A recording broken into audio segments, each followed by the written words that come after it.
साथियों, first class में आपका फिर से एक बार स्वागत है।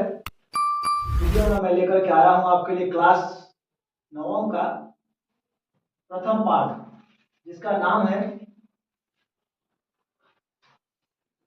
ईश स्तुति। ईशा स्तुति का मतलब ईश्वर की स्तुति। आप जानते हैं कि कोई भी पाठ स्टार्ट करने से पहले, शुरुआत करने से पहले ईश्वर की स्तुति वंदना की जाती है। स्तुति मतलब वंदना, प्रार्थना जो कहिएगा तो की जाती है। तो ये जो प्रथम पाठ है वो इस स्तुति नाम से संकलित है। तो आज हम इस पाठ को देखेंगे।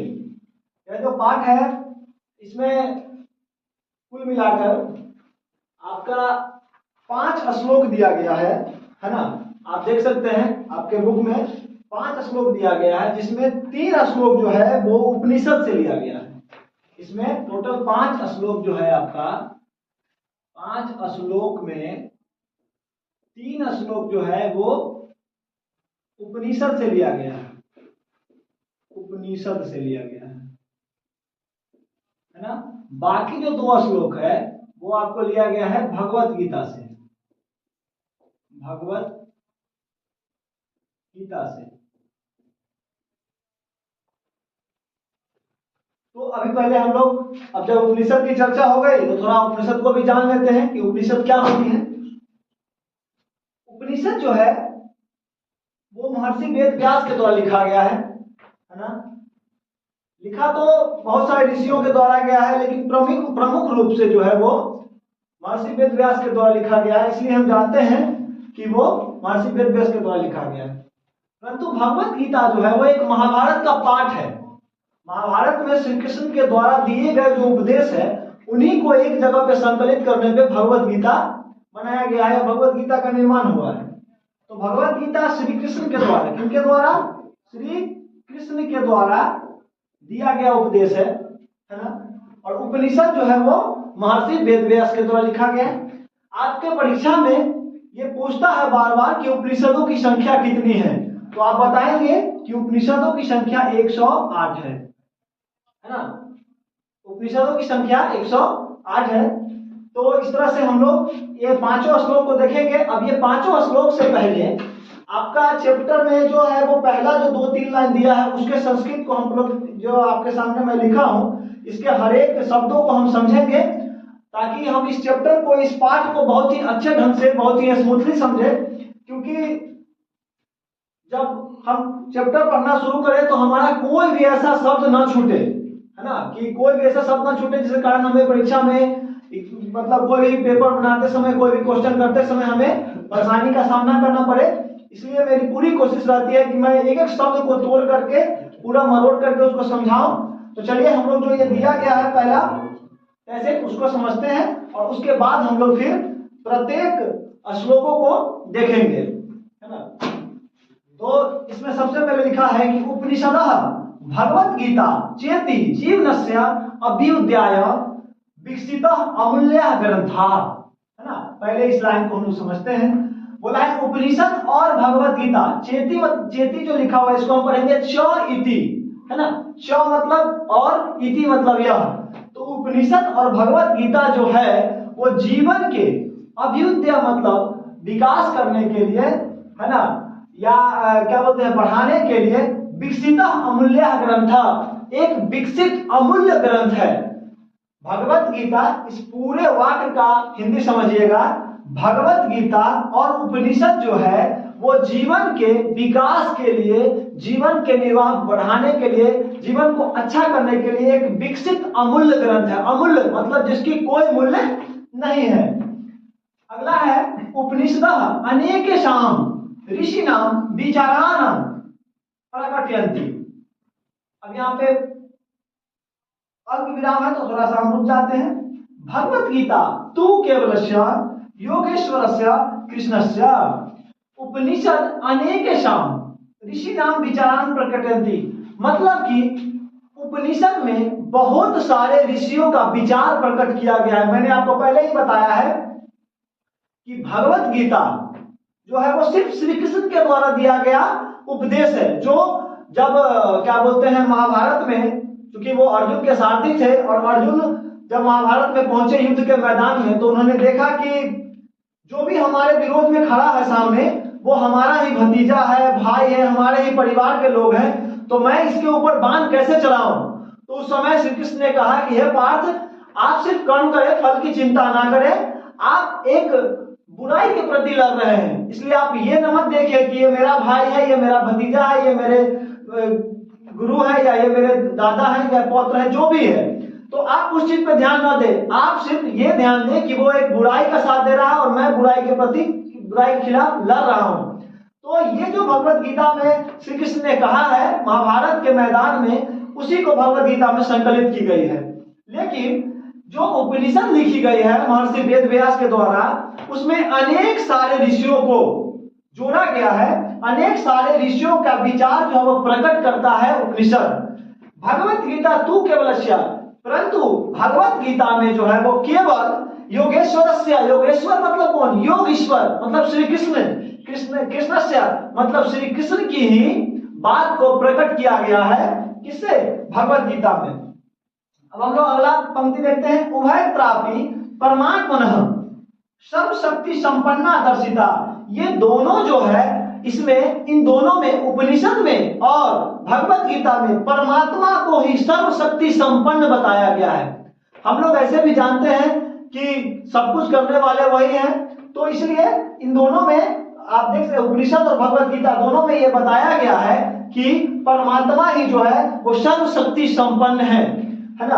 अब हम लोग इसका आखिरी वाक्य पढ़ेंगे, अपीन पाठे तस्यैव परमेश्वरस्य स्तुति वर्तते।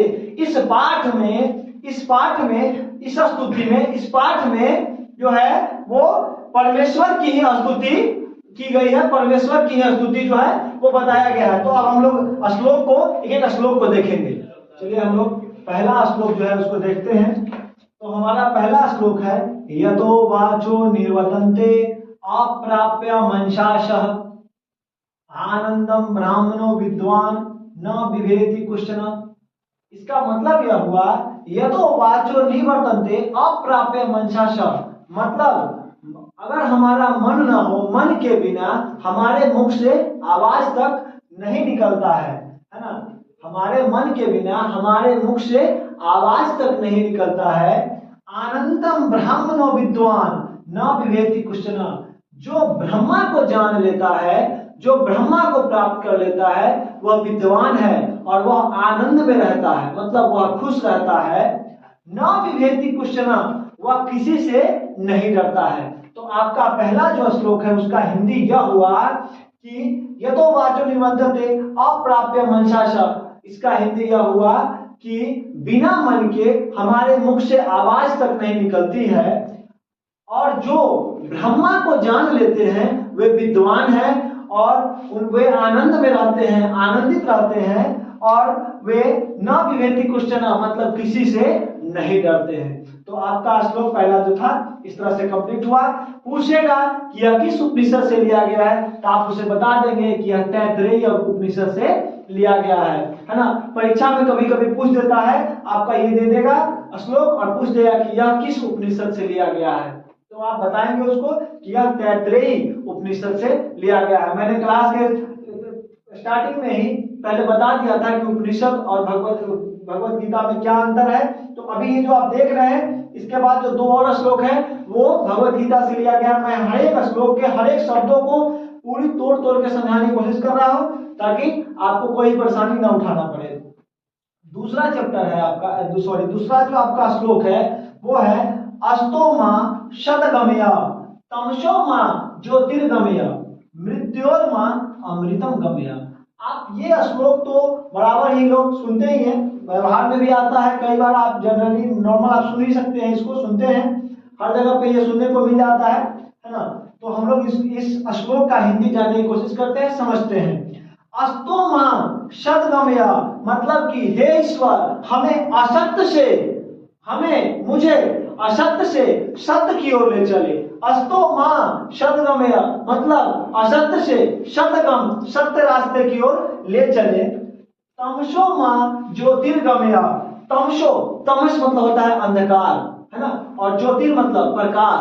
हे ईश्वर हमें प्रकाश अंधकार से प्रकाश की ओर ले चले। हे ईश्वर मुझे अंधकार से प्रकाश की ओर ले चले। तो आपका पहला जो ये लाइन है वो कंप्लीट हुआ कि हे ईश्वर मुझे असत्य से सत्य की ओर और अंधकार से प्रकाश की ओर ले चले। मृत्योर मां अमृतम गमया। हे ईश्वर मुझे मृत्यु से अमृत की तरफ ले चले, अमरता की तरफ ले चले, है ना। तो आपका दूसरा जो ये श्लोक था, अष्टोमा शतगमया तमसोमा ज्योतिर्गमया मृत्योर्मा अमृतम गमया, इसका हिंदी यह हुआ कि हे ईश्वर मुझे असत्य से सत्य की ओर ले जाए और अंधकार से प्रकाश की ओर ले चले तथा मुझे मृत्यु से अमृतम मतलब अमरता की ओर ले चले, है ना। तो आपका दूसरा जो श्लोक था ये इस तरह से कंप्लीट हुआ। ये पूछेगा कि ये किस उपनिषद से लिया गया है, तो हम उसे बताएंगे यह बृहदारण्यक से लिया गया है। बृहदारण्यक, इसको जब भी पढ़िएगा तो आप इसको पढ़ेंगे कैसे, बृहदारण्यक। आप इसको अलग अलग करेंगे तो ये हो जाएगा बृहदारण्यक। तो आपसे जब पूछता है अगर इस तरह का, और ये जो है ये VBI है एग्जाम के पॉइंट ऑफ व्यू से, क्योंकि ये बहुत ज्यादा फेमस श्लोक है, तो बार बार इसको पूछा गया है, इसलिए आप इसे देख लेंगे एक बार, है ना। इसका हिंदी समझ लेंगे अच्छे से और आप जो है ये बृहदारण्यक इसको याद कर लेंगे कि यह किस उपनिषद से लिया गया है, तो आप बताएंगे कि यह बृहदारण्यक उपनिषद से लिया गया है ना। अब हम लोग तीसरा श्लोक जो है उसको देखते हैं। एको देवः सर्वभूतेषु गुढ़ः। छोटे छोटे तौर पे हम लोग तोड़ के समझते हैं, उसके बाद हम लोग एक बार में मैं आपको बताऊंगा पूरा का पूरा हिंदी, है ना। एको देवः सर्वभूतेषु गुढ़ः, मतलब एक ही देव है जो सभी में, भूत मतलब जीव, सभी जीवों में विद्यमान है। गुढ़ मतलब अवस्थित है, स्थित है, विद्यमान है, निहित है, जो भी आपको लगे सही वो आप बोल सकते हैं, सभी का मतलब एक ही होता है। तो एक ही देव है जो सर्वभूतेषु, भूत मतलब वो वाला भूत आप ना समझ ले, ये भूत जो है वो जीव है, भूत का मतलब जीव, तो सभी जीवों में विद्यमान है। सर्वव्यापी सर्वभूतांतरात्मा, सभी जगह पे वो व्याप्त है, व्याप्त मतलब फैले हुए हैं। सर्वभूत अंतरात्मा, सभी जीवों में अंतरात्मा के रूप में, आत्मा के रूप में निहित है, आत्मा के रूप में विद्यमान है। हमारे जो आत्मा है, हमारे जो आत्मा है उसी वही क्या है, ईश्वर है। इन्हीं में आप अपने आप को एक देव के रूप में, एक राक्षस के रूप में, जिस रूप में आप अपने आप को देख सकते हैं देख लें।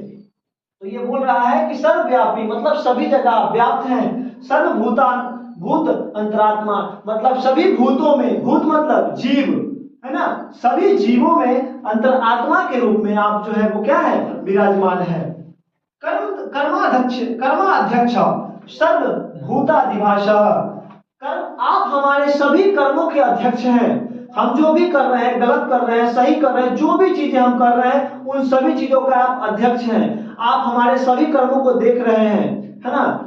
सर्वभूताधिवास, सभी भूतों में आप निवास करते हैं, सभी भूतों में आप निवास करते हैं, विराजमान है। भूतों मतलब सभी जीवों में आप वास करते हैं, है ना। साक्षी चेता केवलो निर्गुणश्च, हमारा जो हृदय है वो सभी चीजों का साक्षी है, जो भी हम कर्म करते हैं उसका साक्षी है। साक्षी मतलब गवाह है ना, साक्षी मतलब गवाह है। केवल निर्गुणश्च, वह परमात्मा जो है वो क्या है, निर्गुण है। वह जो परमात्मा है वो निर्गुण है ना। तो ये बोला साक्षी चेता, हमारा जो साक्षी कहने का मतलब जो भी चीज आप करते हैं गलत या सही, आप किसी दूसरे से वो चीजें छुपा लेंगे कि हमने ये गलती नहीं की है, लेकिन आपका अंतरात्मा जो है वो हमेशा कहता है कि नहीं तुमने ये गलती की है। तो आप अपने अंतरात्मा से नहीं कभी भी खत्म हो, मतलब अपने आप को इस चीज को मिटा सकते हैं, इस ग्लानि को। तो वही बोल रहा है कि आपका जो आत्मा है वो सभी चीजों का गवाह है, साक्षी है ना। केवल निर्गुणश्च मतलब हमारा जो ईश्वर है वो निर्गुण है ना। अब आपसे पूछेगा कि ये किस उपनिषद से लिया गया है, तो आप बताएंगे श्वेताश्वरो उपनिषद से, है ना। किस उपनिषद से, श्वेताश्वरो उपनिषद से। चौथा श्लोक है आपका, ये गीता से लिया गया है। त्वमादिदेवः पुरुषः पुराणः त्वमस्य विश्वस्य परम निधानम्। इसका हम लोग मतलब समझते हैं। त्वमादिदेव मतलब तुम ही आदि देव हो, तुम ही पुरुष हो, तुम ही पुराण हो। त्वमस्य विश्वस्य परम निधानम्, तुम ही इस विश्व के सबसे श्रेष्ठ खजाना हो, है ना। इसका पहला का अर्थ हुआ कि तुम ही आदि देव हो, तुम ही पुरुष हो, तुम ही पुराण हो, तुमस्य विश्वस्य, मतलब तुम ही इस विश्व के परम निधानम, परम श्रेष्ठ खजाना हो। तो आपका पहला ये लाइन हो गया कंप्लीट। दूसरा है वेदाश वेदम च परम च धाम, तो आया त्वम विश्व अनंत रूपम, तुम ही वेद हो और तुम ही पुराण हो, तुम ही वेद हो और तुम ही परम धाम हो, तो आया त्वम विश्व अनंत रूपम, तुम ही इस विश्व में अनंत रूप में विराजमान हो, तुम ही इस विश्व में अनंत रूप में विराजमान हो। तो ये जो पहला आपका श्लोक है जो गीता से लिया गया, इसका हिंदी हुआ कि तुम ही आदिदेव हो, तुम ही पुरुष हो, तुम ही पुराण हो, तुमस्य विश्वस्य परम निधानम, तुम ही इस विश्व में परम श्रेष्ठ खजाना हो, वेदासी वेदम च परम च धाम, तुम ही इस वेद हो, तुम ही परम धाम हो, तो आया तुम विश्व अनंत रूपम, तुम ही इस विश्व में अनंत रूप में विराजमान हो। अगर यह श्लोक आपसे पूछता है कि कहां से लिया गया, तो आप बता दें कि यह श्लोक जो है वो हमें गीता से लिया गया है। ठीक है, इस पाठ का अंतिम श्लोक हम लोग देखने जा रहे हैं, थोड़ा आप लोग ध्यान दीजिएगा। नमः पुरस्तादेय पृष्ठतस्य नमोस्तुते ते सर्वत एव सर्व, मैं आपको सामने से नमस्कार करता हूं, मैं आपको पीछे से नमस्कार करता हूं, मैं आपको सभी जगह से नमस्कार करता हूं, मैं आपको सभी तरफ से नमस्कार करता हूं। अनंत वीर्यम अमित विक्रम समस्तव सर्वम समाप्नोति ततोषि सर्व, आप ही अनंत वीर हैं, आप ही पराक्रमी हैं, सर्वम समाप्नोति ततोषि सर्व, आप ही सभी में जो है वो क्या है, विराजमान है, सभी रूपों में आप विद्यमान है। तो आपका जो ये पहला चैप्टर था वो कंप्लीट हो चुका है क्लास 9 का।